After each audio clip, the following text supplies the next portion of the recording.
A strong lawyer-client relationship can make or break a case. So whether you're dealing with a custody battle or a personal injury claim, open communication and mutual trust are essential. And who better to chat with about just that than Ofelia Markarian from Ofelia Markarian Law Group today. Good morning. Good morning. Well, it's great to have you in. I think this is such an important conversation because that's one of the essential parts of whatever case you're in, right? Having that strong relationship. So how do you go about really building that relationship, and maybe what are some of the key ways in making it successful?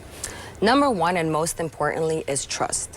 When you hire an attorney, you are hiring them for their legal expertise. And it is very important that you trust them because you trust their advice.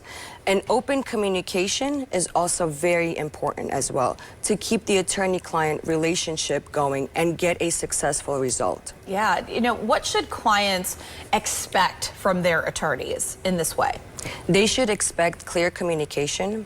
They should expect advice, and they should expect to be explained the risks of their case.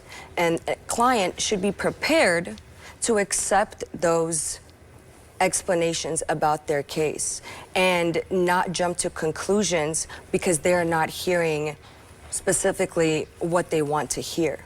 Yeah, in any relationship, whatever it may be, there's always this sense of reciprocity, this like give and take. So what can a client do to maybe also help their attorney as their attorney's helping them? Responsiveness, honesty, and open line of communication. If there is a problem that a client has with their attorney, it's very important that they don't jump to conclusion, that they don't act out of frustration and fire their attorney or get into a huge argument. Take some time, look at the bigger picture, and understand that your attorney has the legal expertise to provide you that advice, and that is why you hired them. To give you that advice. Many clients, when they don't hear the outcome or when things get difficult, they panic and they go off looking for another attorney. Before doing that, look at the bigger picture, look at everything, and then decide. Right. I think that's a very important note because sometimes in these cases, whatever they may be, there's certain things that don't go someone's way or what they expected. So how do you think those sort of misunderstandings or frustrations can be avoided? Speaking to your attorney, if you feel like there is a problem, talk to your attorney. Before firing them, number one is talk to them. After the conversation, you feel like the attorney is not understanding you and there's a breakdown, then go ahead and look for another attorney. But things like frustration or not getting or not hearing the result that you want to hear is not something that clients should panic over and go look for another attorney that they're going to think that they're going to find and hear what they want.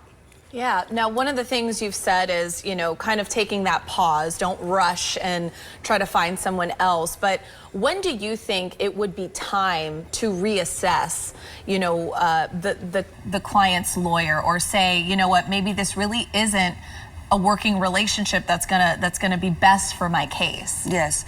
If there is a complete lack of communication, if the attorney is acting unethical, if the attorney is consistently unprepared.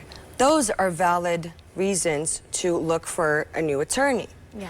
However, reasons like hearing something that is not in your hopes and what you want out of the case is not something that clients should fire their attorneys for. They should understand that from the beginning, they hire the attorney for the legal advice. And when they hear the legal advice, that is what they're paying them for. Yeah, well, it's great advice that you've given us today. That communication is so crucial no matter what the case is. So thank you for joining us this morning. I'm attorney Ofelia Markarian, and I handle family law matters, criminal defense, and personal injury.